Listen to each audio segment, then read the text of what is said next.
সুশীল নামীয় কিছু কুশীল তারা এখন মায়া কান্না কাঁদে। খবরদার, হুঁশিয়ারি উচ্চারণ করতে চাই, 5ই আগস্টের স্বাধীনতা সংগ্রামের বিরুদ্ধে, গণ অভ্যুত্থানের চেতনার বিরুদ্ধে যারা কথা বলবে পিঠে চামড়া থাকবে না। আওয়ামী লীগের রাজনীতি গুম আর খুনের রাজনীতি। আওয়ামী লীগের রাজনীতি আমার তাগড়া তাগড়া যুবক সন্তানদেরকে মায়ের বুক থেকে কেড়ে নিয়ে গুমের রাজত্ব কায়েম করবার রাজনীতি। এই বাংলাদেশ আর কখনো ভারতের গণতন্ত্র হবে না। এই বাংলাদেশকে ভারতের অঙ্গরাজ্য বানাবার স্বপ্ন পূরণ হবে না। কট্টরপন্থী হিন্দুত্ববাদের আখড়া বাংলাদেশে পরিণত করতে দেওয়া হবে না। 5ই আগস্টের বিপ্লবকে যদি কেউ চিন্তাই করতে চায়, এদেশের ম্যাক্সিমাম জনগণের চিন্তা চেতনার বিরুদ্ধে যদি নতুন কোন ষড়যন্ত্র দানাবৃত্তি উঠবার চেষ্টা করে, তোমরা সেই ষড়যন্ত্রকে রুখে দেওয়ার জন্য রাজপথে নেমে আসবে।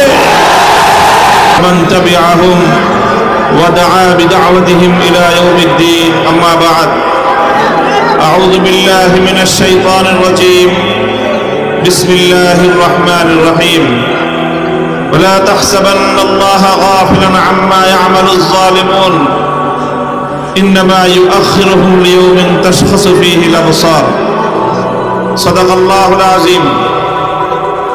বাংলাদেশ খেলাফত মজলিস মাধবপুর উপজেলা শাখা কর্তৃক আয়োজিত আজকের এই সমাবেশে উপস্থিত সংগ্রামী সভাপতি, উপস্থিত বাংলাদেশ খেলাফত মজলিসের কেন্দ্রীয় জেলা ও উপজেলা পর্যায়ের দায়িত্বশীল নেতৃবৃন্দ, উপস্থিত ওলামা পরিষদ সহ স্থানীয় ওলামা নেতৃবৃন্দ, বিভিন্ন রাজনৈতিক দল ও গোষ্ঠীর সমবেত দায়িত্বশীল নেতৃবৃন্দ, মাধবপুরের সর্বস্তরের তৌহিদি জনতা, বাংলাদেশ খেলাফত মজলিস, খেলাফত যুব মজলিস ও ছাত্র মজলিসের বিভিন্ন ওয়ার্ড, ইউনিয়ন ও উপজেলার পর্যায় থেকে সমবেত আমার প্রিয় কর্মীবৃন্দ, আমরা আজকে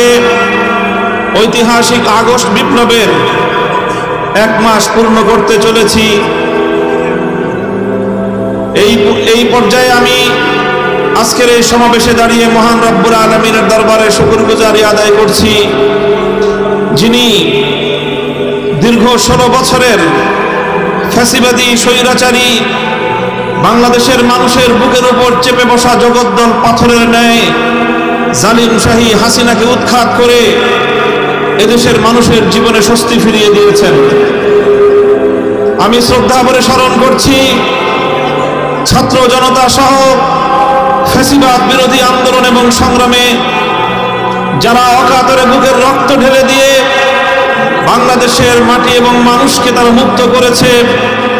এদেশের মানুষের মুক্তির জন্যে, মানুষের অধিকারের জন্যে, ন্যায় এবং ইনসাফের জন্যে, জুলুম এবং শোষণের অবসানের লক্ষ্যে শত শত হাজারো মায়ের বুক খালি করে আমার যে সকল দামাল ছেলেরা, সন্তানেরা, বোনেরা, ভাইয়েরা, বাবারা যারা তাদের জীবন দিয়েছেন, শাহাদাত বরণ করেছেন, সকল ইমানদার শহীদ এবং অন্যান্য আত্মদানকারীদের শ্রদ্ধা ভরে আমি স্মরণ করছি। সেই সঙ্গে আমি আজকের এই মঞ্চে দাঁড়িয়ে স্মরণ করছি 2009 সালে পিলখানা ট্র্যাজেডিতে শাহাদাত বরণকারী দেশপ্রেমিক 57 জন সেনা কর্মকর্তাকে। স্মরণ করছি 2013 সালের শাপলা চত্বরে জালিমের বুলেটের আঘাতে ঝাঁঝরা হয়ে যাওয়া নবী প্রেমিক হেফাজতের কর্মী এবং আলেম ছাত্র জনতা ও তৌহিদি শাহাদাত বরণকারীদেরকে। স্মরণ করছি 2014, 15, 16 সালে ফ্যাসিবাদের গুম, খুন, হত্যাকাণ্ডের শিকার বিরোধী নেতাকর্মীদেরকে। স্মরণ করছি 2021 সালে নরঘাতক গুজরাটের কসাই নরেন্দ্র মোদীর আগমনকে রুখে দেওয়ার প্রত্যয়ের দীপ্ত হেফাজতে ইসলামের শাহাদাত বরণকারী নেতাকর্মীদেরকে। এবং দীর্ঘ আন্দোলন এবং সংগ্রামে যত মানুষ হতাহতের শিকার হয়েছে, যাদের অশ্রুতে বুক ভেসেছে, আল্লাহ রাব্বুল আলামিনের দরবারে তাদের সকলের শাহাদাতকে কবুল করে শহীদি মর্যাদা দান করার প্রার্থনা এবং দোয়া করছি। সেই সঙ্গে যারা যেভাবে ক্ষতিগ্রস্ত হয়েছেন, আল্লাহ রাব্বুল আলামিন যেন তাদের সকলের সেই ক্ষতি কাটিয়ে উঠবার তৌফিক দান করেন, সেই দোয়া করছি।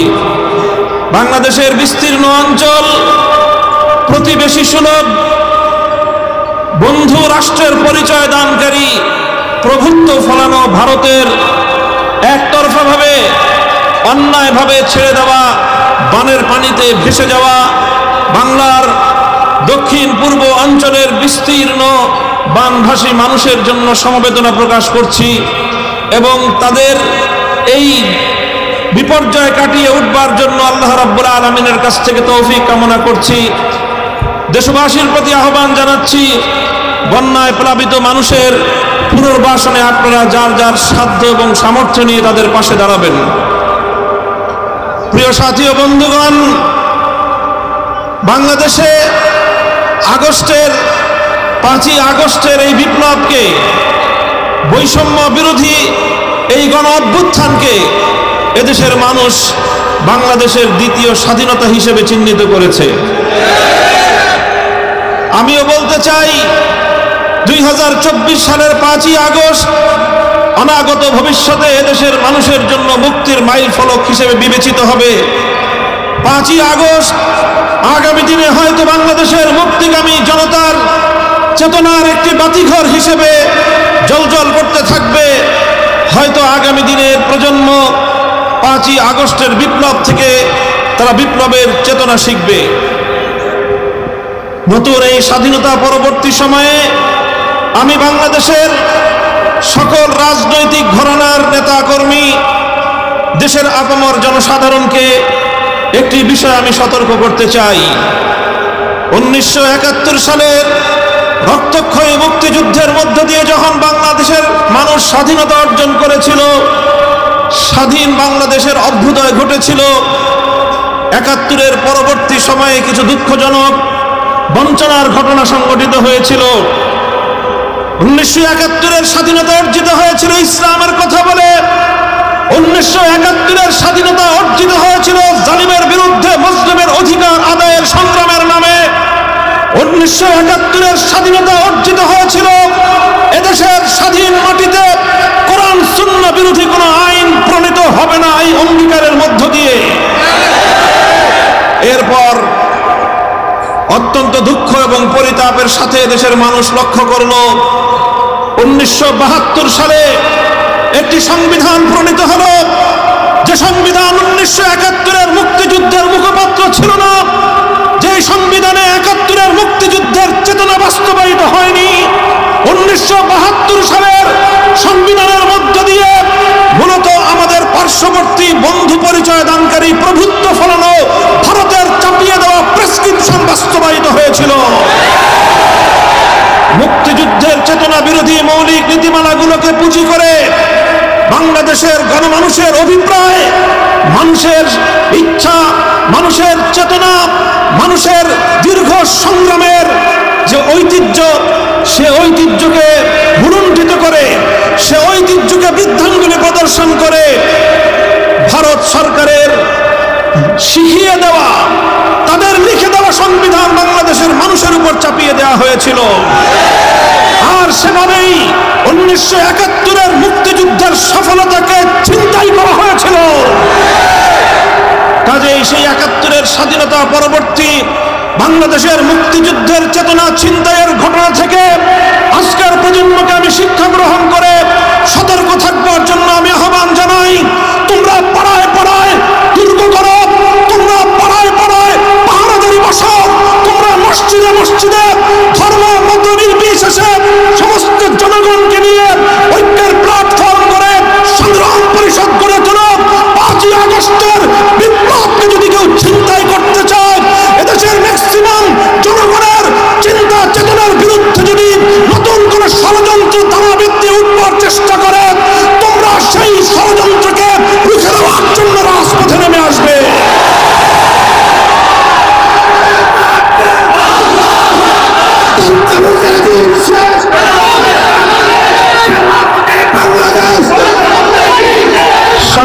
সাথী ও বন্ধুগণ, আজকের মঞ্চ থেকে বৈষম্য বিরোধী ছাত্র জনতাকে আমি অভিনন্দন জানাই।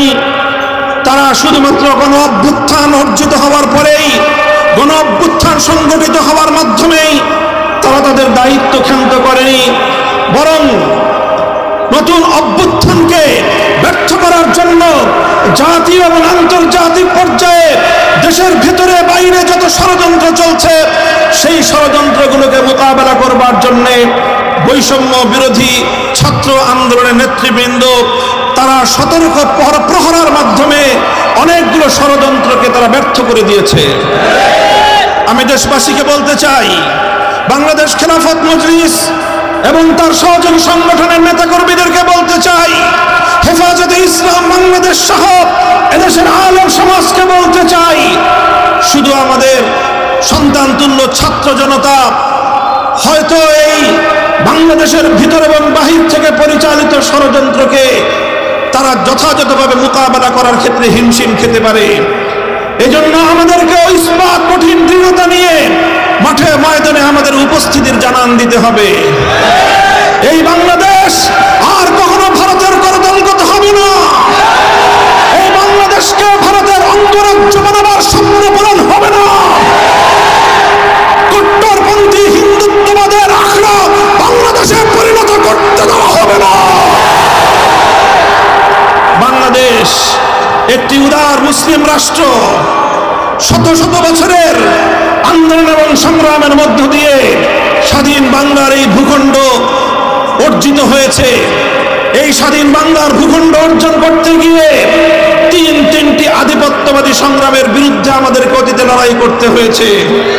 1971 সালে স্বৈরাচারী পশ্চিম পাকিস্তানিদের বিরুদ্ধে লড়তে হয়েছে। তার আগে বঙ্গভঙ্গের মাধ্যমে সেই কলকাতার দাদাবাবুদের বিরুদ্ধে, রবীন্দ্রনাথ ঠাকুরদের বিরুদ্ধে এদেশের মুসলিম জনতাদেরকে সংগ্রাম করতে হয়েছে।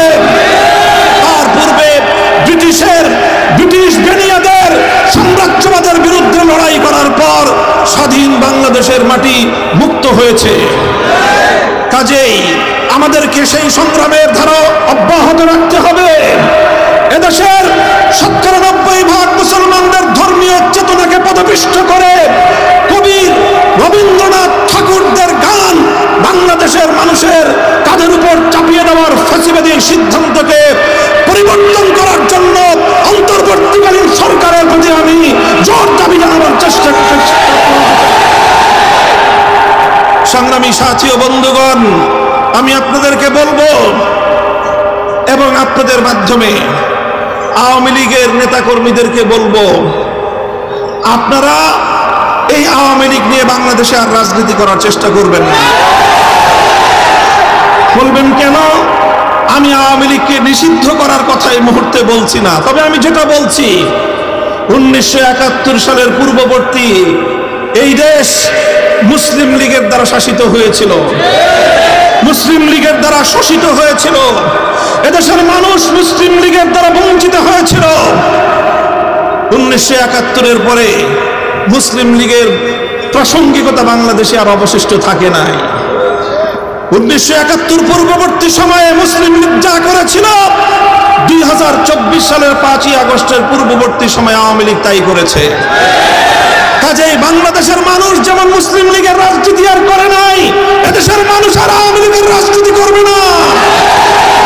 আওয়ামী লীগের রাজনীতি মানুষকে হত্যার রাজনীতি, আওয়ামী লীগের রাজনীতি লুটপাট আর দুর্নীতির রাজনীতি, আওয়ামী লীগের রাজনীতি সাম্প্রদায়িক উস্কানি দিয়ে সাম্প্রদায়িক সংঘাত তৈরি করবার রাজনীতি, আওয়ামী লীগের রাজনীতি গুম আর খুনের রাজনীতি, আওয়ামী লীগের রাজনীতি আমার তাগড়া তাগড়া যুবক সন্তানদেরকে মায়ের বুক থেকে কেড়ে নিয়ে গুমের রাজত্ব কায়েম করবার রাজনীতি।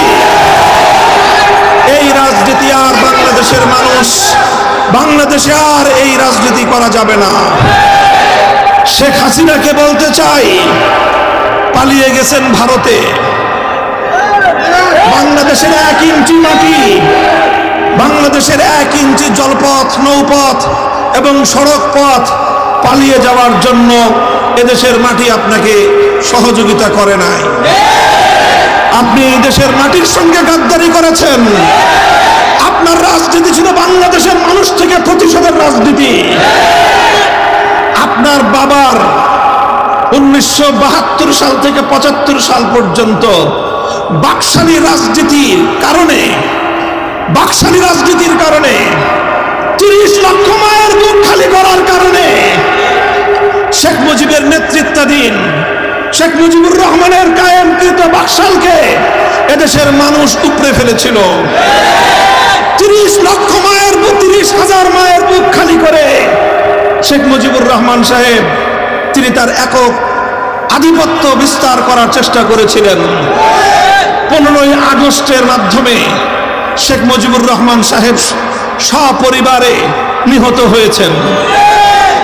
সেই ঘটনা নিয়ে আমি আমার কোনো মন্তব্য করতে চাই না, কিন্তু বলতে চাই 15ই আগস্টের ঘটনার মূল্যায়ন করতে হলে তার আগে সিরাজ শিকদার সহ বাংলার মাটিতে হত্যাকাণ্ডের শিকার 30,000 যুবকের হিসাব দিতে হবে।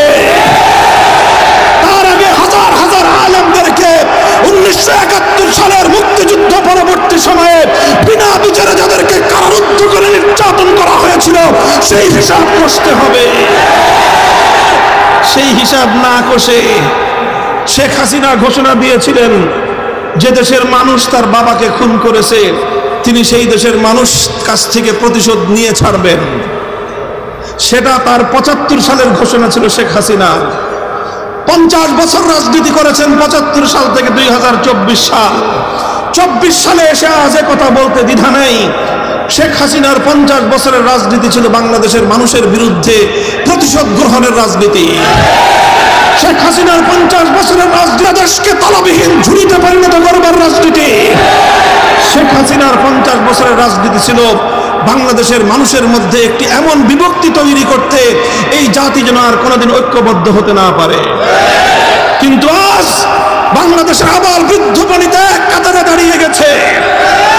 স্কুল থেকে আমার ছেলেমেয়েরা নেমে এসেছে, কলেজ থেকে আমার সন্তানেরা রাজপথে নেমেছে, মাদ্রাসা থেকে আমার সন্তানেরা হাতে হাত ধরে রাজপথে দাঁড়িয়ে গেছে।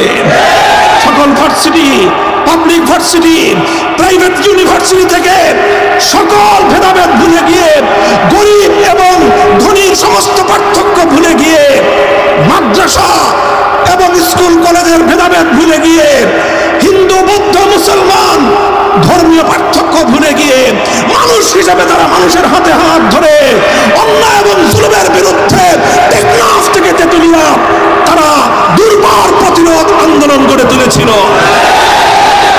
এই ঐক্যই হলো বাংলাদেশের শক্তি। এই ঐক্যই হলো বাংলাদেশের শক্তি। শেখ হাসিনা এবং আওয়ামী লীগের রাজনীতি ছিল এদেশের এই মানুষের মধ্যে যেন কোনোদিন ঐক্য প্রতিষ্ঠিত হতে না পারে। আজও বাংলাদেশে শেখ হাসিনার দোসররা আছে, আজও আছে সুশীল নামীয় কিছু কুশীল, তারা এখন মায়া কান্না কাঁদে। খবরদার, হুঁশিয়ারি উচ্চারণ করতে চাই, 5ই আগস্টের স্বাধীনতা সংগ্রামের বিরুদ্ধে, গণ অভ্যুত্থানের চেতনার বিরুদ্ধে যারা কথা বলবে পিঠে চামড়া থাকবে না। সংগ্রামী সাথী ও বন্ধুগণ, 5ই আগস্টের এই অভ্যুত্থান চূড়ান্ত সফলতা অর্জন করবে সেদিন, যেদিন জুলুম মুক্ত, অবিচার মুক্ত, ন্যায় এবং ইনসাফের বাংলাদেশ গঠিত হবে। আমরা আহ্বান জানাই সকল রাজনৈতিক সংগঠন, আসুন, শুধুমাত্র নিজেদের আখের গোছানোর কেউ চিন্তা করবেন না। দেশের এই চলমান দুর্বলতার সুযোগ নিয়ে কেউ বাংলাদেশের মানুষের অধিকার নিয়ে ছিনিমিনি খেলবার চেষ্টা করবেন না। বাংলাদেশের বৃহৎ বিরোধী দল বিএনপি, জামাতে ইসলামী, ইসলামী আন্দোলন বাংলাদেশ, বাংলাদেশ খেলাফত মজলিস, জমিয়তে উলামায়ে ইসলাম, নিজামী ইসলাম পার্টি, এলডিপি, অন্যান্য যতগুলো দল, রাজনৈতিক দল আছে, আসুন আমরা সকলে হাতে হাত রাখি। বাংলাদেশের মানুষ আজকে একটি অর্থনৈতিক মহা সংকটের মুখোমুখি পতিত শেখ হাসিনা এবং তার দোসররা বাংলাদেশটাকে খোকলা করে রেখে গিয়েছে।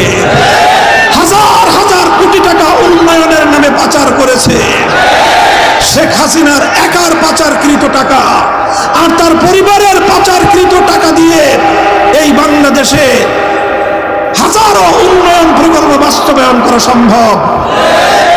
তাই আজকে আমি অন্তর্বর্তী সরকারের প্রতি দাবি জানাতে চাই, বিগত ফ্যাসিবাদী সরকারের পাচারকৃত সকল সম্পদ বাংলাদেশে ফিরিয়ে আনতে হবে।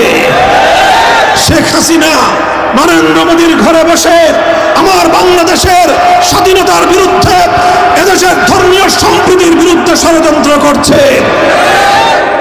তাকে দ্রুত, অতি দ্রুত সময়ের মধ্যে বিচারের মাধ্যমে, আদালতের প্রক্রিয়ার মাধ্যমে, প্রয়োজনে ইন্টারপোলের রেড অ্যালার্ট জারি করার মাধ্যমে হাজারো মায়ের সন্তানের হত্যাকারী শেখ হাসিনাকে ধরে বাংলাদেশের বিচার কার্যকর করতে হবে। আমার 2013 সালের শাপলা চত্বরের শহীদের বিচার করতে হবে। ভারতকে বলবো, প্রতিবেশী আছেন, প্রতিবেশী থাকবেন, আমাদেরকে শোষণ করার চেষ্টা করবেন না, ওই চিন্তা করবেন না। 18 কোটি শাহজালালের সন্তানদেরকে দাবায় রাখতে পারবেন না। বানের পানি দিয়ে আমাদেরকে ভাসিয়ে মারার চেষ্টা করেছিলেন, কি পেয়েছেন? এদেশের মানুষকে এই বন্যার পানি দুর্যোগ আরো বেশি ঐক্যবদ্ধ করেছে। কাজেই সকল আন্তর্জাতিক শক্তিগুলোকে বলি, বাংলাদেশের আভ্যন্তরীণ বিষয়ে এদেশের মানুষের ধর্মীয় চিন্তা চেতনা, ধর্মীয় সম্প্রীতির আদর্শের মধ্যে নতুন করে কেউ বাগড়া বাঁধানোর চেষ্টা করবেন না। মাধবপুরের সর্বস্তরের জনতা এবং আজকের এই উপস্থিতির প্রতি আমার আখেরি পয়গাম, আমরা বিশ্বাস করি চূড়ান্তভাবে যদি ইনসাফ ভিত্তিক ন্যায়ানুগ ধর্ম মত নির্বিশেষে প্রতিটি মানুষের সকল অধিকার যদি নিশ্চিত করতে হয়, একভাবেই সম্ভব। তার জন্য একটাই রাস্তা, একটাই পথ, সেই পথ হলো সৃষ্টিকর্তা মহান রব্বুল আলামিনের পক্ষ থেকে প্রদত্ত রাজনৈতিক ব্যবস্থা, খেলাফত ব্যবস্থা বাস্তবায়ন করতে হবে। তাই আসুন, বাংলাদেশ খেলাফত মজলিস আহ্বান করছে আপনাদেরকে, খেলাফত মজলিসের পতাকা তলে শামিল হয়ে খেলাফত মজলিসে যোগদান করে বাংলাদেশের প্রতিটি অঞ্চলকে, প্রতিটি উপজেলাকে, প্রতিটি ইউনিয়ন ওয়ার্ড, প্রতিটি মসজিদ ভিত্তিক সমাজকে খেলাফতের সংগ্রামী হিসেবে আপনারা গড়ে তুলুন। ইনশাআল্লাহ বাংলাদেশ খেলাফত মজলিস সমমনা অন্য সকল ইসলামপন্থীদেরকে নিয়ে আগামীর বাংলাদেশকে ইসলামী সমাজ ব্যবস্থায় গড়ে তুলবে ইনশাআল্লাহ। প্রস্তুত থাকবেন তো ইনশাআল্লাহ?